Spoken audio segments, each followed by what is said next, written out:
Welcome to A Real Minute with Love is Real Wellness. I'm Adam Reed. Spend a minute with me each day for tips on living a holistically healthy life so you can better love yourself and the world. So this is part 3 of the depression series. If you've missed part 1 and 2, click right there for 1, right there for 2. Today I'm going to try to tell you how depression feels. So in your brain, when you process pain, or be it physical or emotional, it's the same pathway. So depression feels like, to the brain, it interprets it the same way, is a prolonged, excruciating physical pain that never goes away. And that kicks in your stress response, which gets so that we can't turn it off.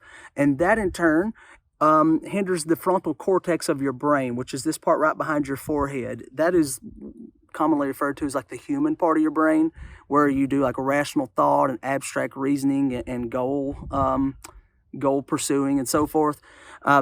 When the left hemisphere of your frontal cortex is more active, that's whenever you feel more pleasure and you pursue your goals more. Well, with depression, you turn this part, the left hemisphere, down, and you kick this part up, and that basically goes into like a life or death mode. And that's the reason that people that are depressed, it isn't like they're just choosing to lay in bed or choosing not to pursue their goals. Their brain is telling them not to, because it is like trying to avoid any harm. It's just trying to stay alive at that point.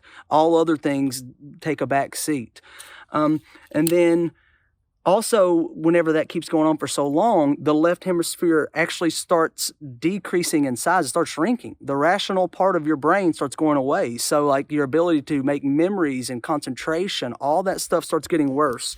It also impacts your sleep. Instead of like deep, restful sleep, it transitions you into like very vivid, dream-filled, shallow sleep, so you can get out of rest easier. You can wake up a lot easier, and that leads to illness, fatigue, and so forth.